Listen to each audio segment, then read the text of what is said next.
आश्वासन सरकारतर्फे देण्यात आले. तर जिजाऊच्या समाधीचं दर्शन घेऊन रायगडाच्या सावलीत आज शहीद दिनाच्या दिवशी हे उपोषण सांगता होतं.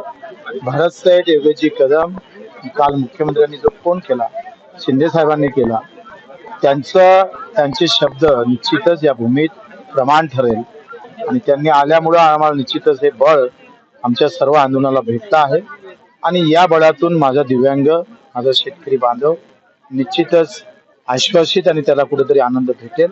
त्यांनी दिलेलं आश्वासनामुळं आज आम्ही आमचं आंदोलन इथं स्थगित करतो. आणि दोन या गोष्टी घडल्या इथे, एक तर अन्नत्यागही होतं आणि दुसरं रक्तदान पण झालं. ज्या भूमीत रक्त सांडून संघर्षाची नवीन पहाट निर्माण केली आणि संघर्षातून पुन्हा रयतेकडे जाण्याचं काम मार्ग छत्रपतीनं केला, त्याच भूमीमध्ये आज रक्तदान करून भरत सेठनी दिलेला हा शब्द आम्ही प्रमाण समजतो. आणि 2-3 तारखेला खरं तर आमच्या सगळ्या मागण्याला एक वेगळ्या प्रकारची आशा आम्हाला तिथे आहे, त्याला मंजुरात भेटेल आणि आनंदानं हा दिव्यांग शेतकरी नांदेल.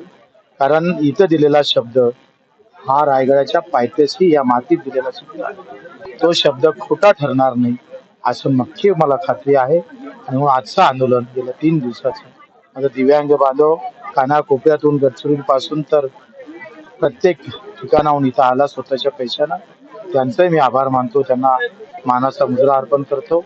आमच्या तानाजी मालुसरांचे वंशज ताई इथे आलेले आहेत. अनेक चांगल्या गोष्टी इथे घडल्या, या भूमीला आम्ही कधी विसरणार नाही. हे 3 दिवस मला रायगडाच्या पायथ्याशी राहायचं आलं, त्याच्यासारखं भाग्य नाही आणि या भाग्यामध्ये माझं खऱ्या अर्थानं दिव्यांगाचं भाग्य उजळेल अशा अपेक्षा.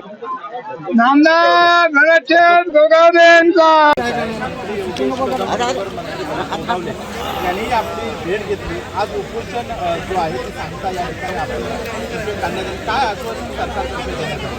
तर जिजाऊच्या समाधीचं दर्शन घेऊन रायगडाच्या सावलीत आज शहीद दिनाच्या दिवशी सांगता होतं. भरत साहेब योगेजी कदम काल मुख्यमंत्र्यांनी जो फोन केला, शिंदे साहेबांनी केला, त्यांचे शब्द निश्चितच या भूमीत प्रमाण ठरले. त्यांनी आल्यामुळं आम्हाला निश्चितच हे बळ आमच्या सर्व आंदोलनाला भेटलं आहे आणि या बळातून माझा दिव्यांग, माझे शेतकरी बांधव निश्चितच आश्वासित आणि त्याला कुठेतरी आनंद भेटेल. त्यांनी दिलेलं आश्वासनामुळं आज आम्ही आमचं आंदोलन इथे स्थगित करतो. आणि 2 या गोष्टी घडल्या होत्या, एक तर अन्नत्यागही होतं आणि दुसरं रक्तदान केलं होतं. ज्या भूमीत रक्त सांडून संघर्षाची नवीन पहाट निर्माण केली आणि संघर्षातून पुन्हा रयतेकडे जाण्याचं काम छत्रपतीने केला, त्याच भूमीमध्ये आज रक्तदान करून भरत सेठनी दिलेल्या शब्द आणि प्रमाण समजतो. आणि 2-3 तारखेला खरं तर आमच्या सगळ्या मागण्याला वेगळ्या प्रकारची आशा आम्हाला तिथे आहे, त्याला मंजुरात भेटेल आणि आनंदानं हा दिव्यांग शेतकरी आहे. कारण इथं दिलेला शब्द हा रायगडाच्या पायथ्याशी या मातीत शब्द मोठा ठरणार नाही अशी नक्की मला खात्री आहे. म्हणून आजचं आंदोलन 3 दिवसाचं दिव्यांग बांधव कानाकोपऱ्यातून गडचिरोलीपासून तर प्रत्येक ठिकाणाहून इथं आला स्वतःच्या पैशात, त्यांचंही मी आभार मानतो. त्यांना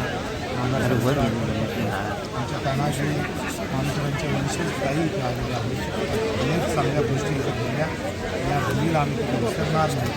3 दिवस मला रायगडाच्या पायथ्याशी राहायचं आलं, त्याच्यासारखं भाग्य नाही आणि या भाग्यामध्ये माझं खऱ्या अर्थानं दिव्यांगाचं भाग्य उजळेल अशा. एबीपी माझा, उघडा डोळे बघा नीट.